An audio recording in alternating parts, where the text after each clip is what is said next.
Politique, c'est triste, mais l'aérien ne doit plus faire partie des rêves d'enfants aujourd'hui. Avec ces mots prononcés le 29 mars dernier en conseil municipal, comme vous pouvez le voir dans la vidéo en tête de l'article, la maire écolo de Poitiers a suscité un tollé national. Plusieurs ministres et nombreuses personnalités politiques majeures, souvent à l'extrême droite, parfois à droite et même certains de gauche ont vu dans cette nouvelle sortie la preuve du dogmatisme des élus EELV. Jean-Baptiste Djebari, le ministre des Transports et ancien pilote de ligne, a notamment fustigé des élucubrations autoritaires et moribondes. Ce dont Léonore Mouconduit se défend dans une série de messages publiés sur son compte Twitter samedi 3 avril dans la soirée. Elle y revient notamment son choix de supprimer les subventions accordées aux aéroclubs de sa ville, décision, en cohérence, avec son projet écologique, guidé, selon elle, par la volonté de promouvoir d'autres types de structures.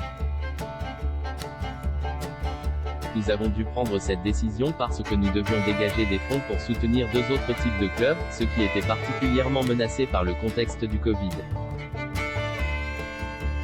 Et ceux qui s'engagent particulièrement en faveur des quartiers prioritaires, explique-t-elle, comme vous pouvez le voir ci-dessous, en ajoutant, cette décision est aussi en cohérence avec le projet écologique global que nous portons.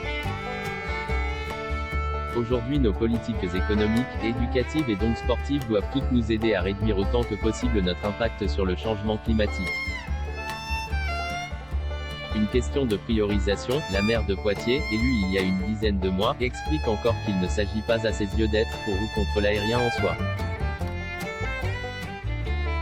Il s'agit de dire que l'argent public ne doit plus aujourd'hui financer des activités fondées sur la consommation de ressources épuisables et les sports motorisés en font partie, fait-elle valoir dans sa vidéo, comme elle le disait déjà en conseil municipal pour justifier sa décision controversée.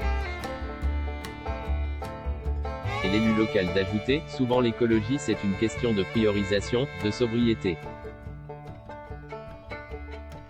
Voilà pour le fond, mais Léonore Mouconduit répond également sur la forme, alors que ses mots sur les rêves des enfants ont suscité une plus grande réprobation que sa décision politique. Il ne s'agit pas de remettre en question des grands imaginaires qui ont structuré le XXe siècle. On parle beaucoup de Saint-Exupéry, j'adore, Vol de nuit, et je ne pense pas que ce soit incompatible avec le fait d'offrir des rêves aux enfants, s'est-elle défendue en référence aux critiques du ministre Djebari qui citait, la veille, l'écrivain et aviateur, fais de ta vie un rêve, et d'un rêve, une réalité, pour mieux fustiger la mairie écolo. Et la maire de Poitiers de conclure, à nous d'inventer de nouveaux rêves pour les enfants d'aujourd'hui. À voir également sur le HuffPost, que manque-t-il pour faire une vraie loi climat? Ces manifestants répondirent aussi, quand l'association derrière la mosquée de Strasbourg ne posait aucun problème à l'état de Taubira à Mélenchon, Jadot appelle les leaders de la gauche à se parler pour 2022.